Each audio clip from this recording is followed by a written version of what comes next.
87 days mga kabukid. As usual, dito naman tayo sa ating mga alagang tilapia dito sa ating pispan mga kabukid. Bali kahapon nakapagpakain tayo ng umaga, 1 bag mga kabukid, naubos nila kasi nga halos 3 days silang di na kumain gawa nung nag-uulan dito sa amin mga kabukid. Tapos nung hapon, isang bag sana ipapakain natin. Ang problema, biglang tumagiti mga kabukid, so itinigil ko kaagad. Nakaubos sila ng halos may isa't kalahating bag na grower. Lahat sila mga kabukid grower na, pero doon sa pitpan kasi nga fremas pa lang at kabibitaw pa lang. So ngayon maganda ang panahon, awa ng Diyos mga kabukid.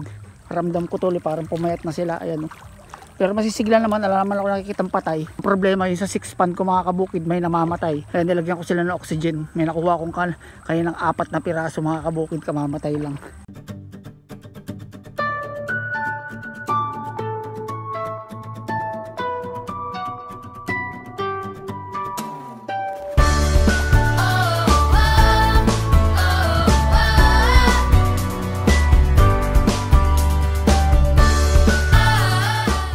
So dito tayo sa 4th pan, sa 3rd pan mga kabukid, pakain na tayo. May dala akong yun, isang bag. Tingnan natin, pagbitin, dagdagan natin kasi nga gutom sila.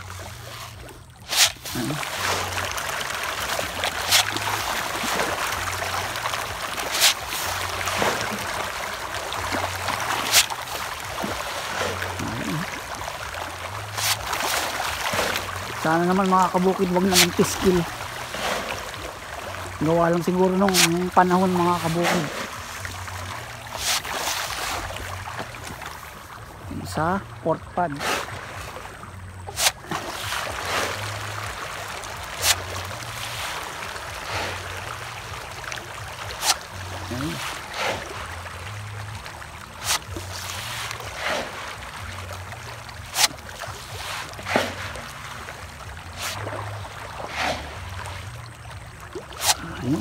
Sinigla sila mga kabukid.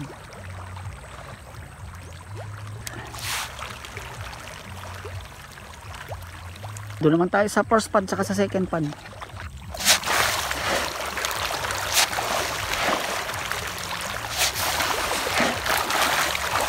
Mamaya natin sila pupugin mga kabukid, baka mabigla sila pag pinakain natin ng marami.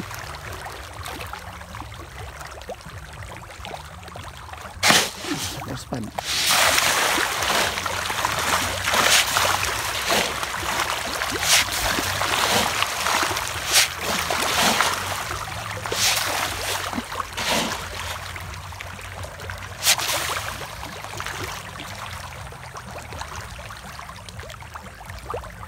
Buti nasisigla sila.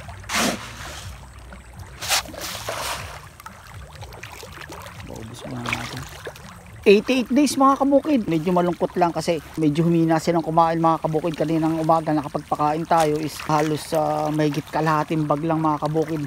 Medyo naninibago sila gawa nung mabago-bago ang klima ng panahon natin. Masigla naman sila. Yun, mas masigla sila ngayon kaysa kanina o kaya kahapon mga kabukid. So may dala tayo, 3 timba uli. Tingnan natin kung kaya nilang ubusin. Pero pasasaan ba't babalik din ng sigla nila mga kabukid. Pag bumalik yun, saka natin pupugin ulit.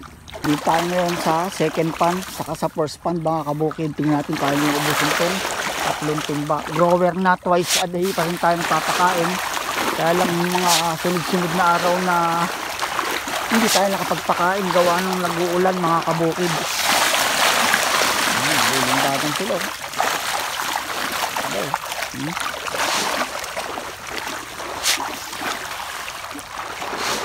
Nakakalungkot lang din sa 6 pan natin sa may likod ng kubo mga kabukid.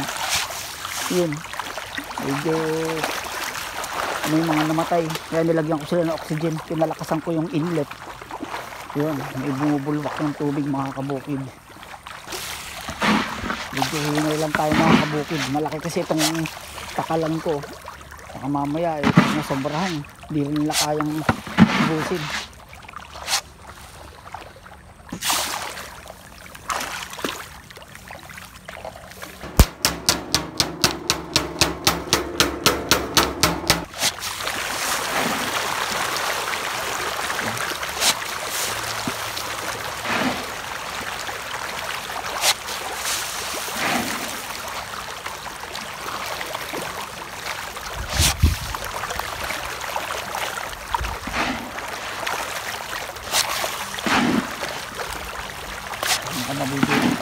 Yung timba.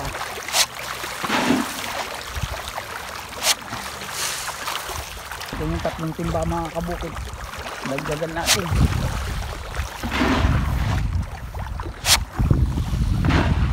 Malamang itong third pan natin mas maunang harvestin. Tayo sa fourth pan mga kabukid. Hindi ko limlim kaya madali natin mga kabukid. Ubos nila ito. Yung 3 timba wala na. Parang bitin pa mga kabukid. Bahal nakaubos sila, 3 timba lang muna. 3 timba lang muna mga kabukid. Huwag nating pwersahin yung papakain sa kanila at delikado pa. Lalo yan, medyo kumulimlim na 90 days update tayo mga kabukid dito sa ating mga binitaw na fingerlings. Pero kahapon di tayo nakapagpakain gawa ng maghapong umulan mga kabukid. Sa feeding, bali nakakadalawang bag na sila sa maghapon mga kabukid. Isa sa umaga at isa sa hapon. Kaya sabihin na tayo na makapagpakain. Kaya lang kuminsan sa umaga kulang isang bag. Then sa hapon babawiin nila. May isang bag. Kaya ang nauubos nila mga kabukid 50 kilos a day. Yun ang mga nakokonsume nila. This time 90 days mga kabukid. Sasamplingin natin sila, titingnan natin mga sizes nila kung medyo okay na, kung medium size na ba sila o medyo ganito na, yung sakto 3 buwan mga kabukid. So dito tayo sa second pan, saka sa first pan tuloy magpapakain na rin tayo. Pumunta tayo second pan, try natin, tingnan natin mga kabukid.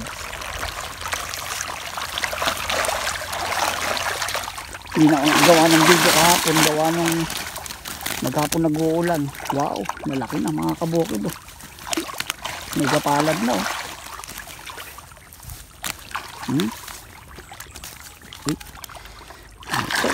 pwede na to sa mga buyer to mga kabukid, pwede na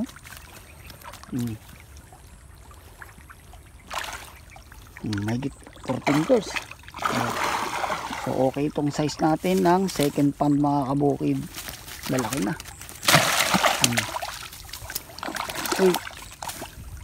Ang tataba nila mga kabukid, makapansin nyo. Malapad ng batok maski na paulan-ulan, di ganong kumakain Ibig sabihin maganda itong kinuha na binigay ni Romel na fingerlings mga kabukid. Ito naman tayo sa first pan. Sad to say nga lang, medyo malungkot ang yung kabukid kasi namatay yung aso ko. Ay, diba nakakakita ka? Hello.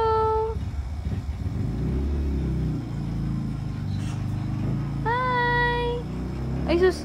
Ay sus!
Ay, pati dito sa palengke, sama-sama ka.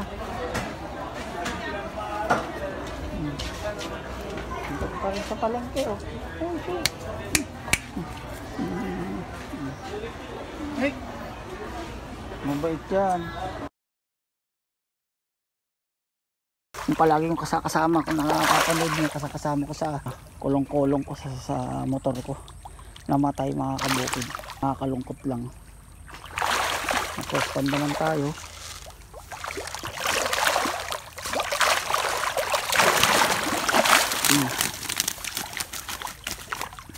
Ay, ganun natin, oh. Dati naiiwan tong first pan natin. Pero ngayon, umahabol na. Ito lang yung pinakamaliit, oh. May 3 fingers, oh. Ito. Ayos tong first pan natin. Ayun, nahuhuli, may nahuhuli man pa isa-isa. Pero hahabol lang yan. Kaya tayo mga kabukid. First pan.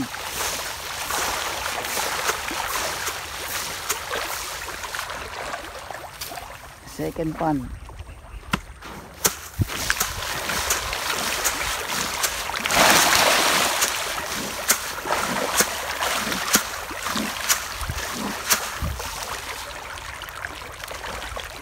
Ang lalakas nilang kumain. Basta magandang panahon mga kabukid, ang lalakas nilang kumain.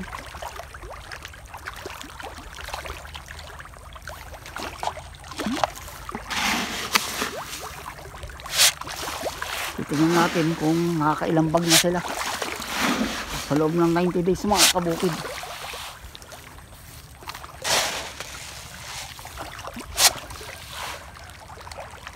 So din naman tayo sa 4th pan saka sa 3rd pan. Yung 6 pan mga kabukid, saka na natin sasamplingin yun at medyo hindi ko sila pinapakain gawa nung medyo matamlay sila, may namamatay.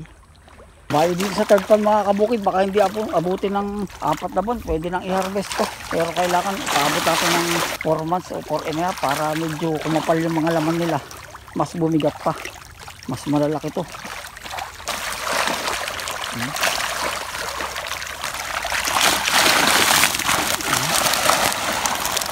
Ito na, oh. Pwede na.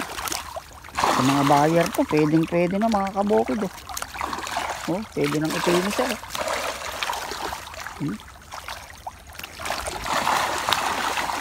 Oh, may git gapalad na mga kaboy, may git 4 fingers na, oh. Malaki.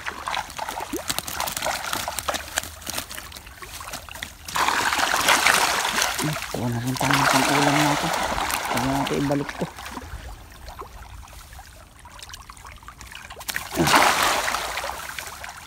Pakain na rin tayo mga kabukid. Lakas kumain yung 3rd pan natin.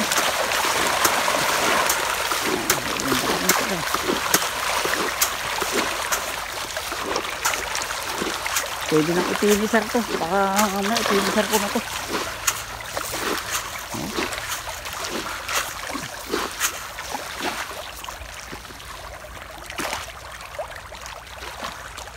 Naman tayo sa 4th pan.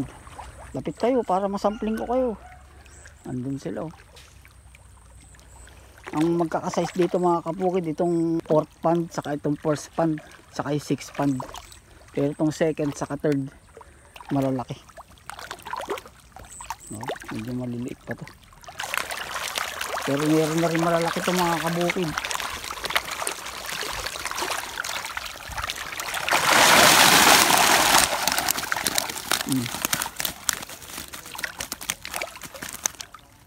Lalaki na rin. 4 fingers na rin mga kabukid, oh. Oh, aray.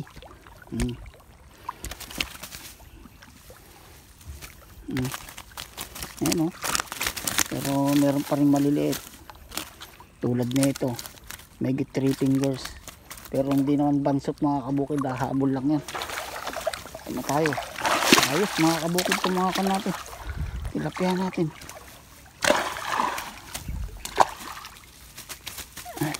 Ay.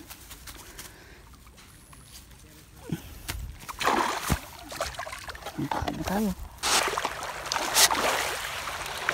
Malakas naman silang kumain. Wala naman namamatay mga kabukid. Kaya okay lang. Doon lang sa 6 pan natin medyo problema. Parang crowded kasi sila. Tukoy ang binitaw natin dun.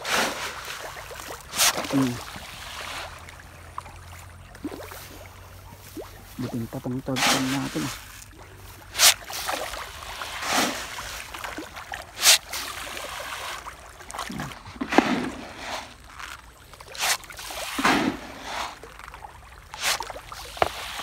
So yun lang ang update natin mga kabukid sa ating ika 90 days. Sampling tayo, okay naman yung mga seses nila. Kaya walang problema mga kabukid, sana magtuloy-tuloy na to para medyo gumanda naman ang ating kita. Yun. Sa mga hindi pa po nakasubscribe na ating channel, BNS channel, baka pwede naman pa-subscribe. BNS channel mga kabukid. Meron din tayong bagong channel, Kas Karaoke mga kabukid. Salamat!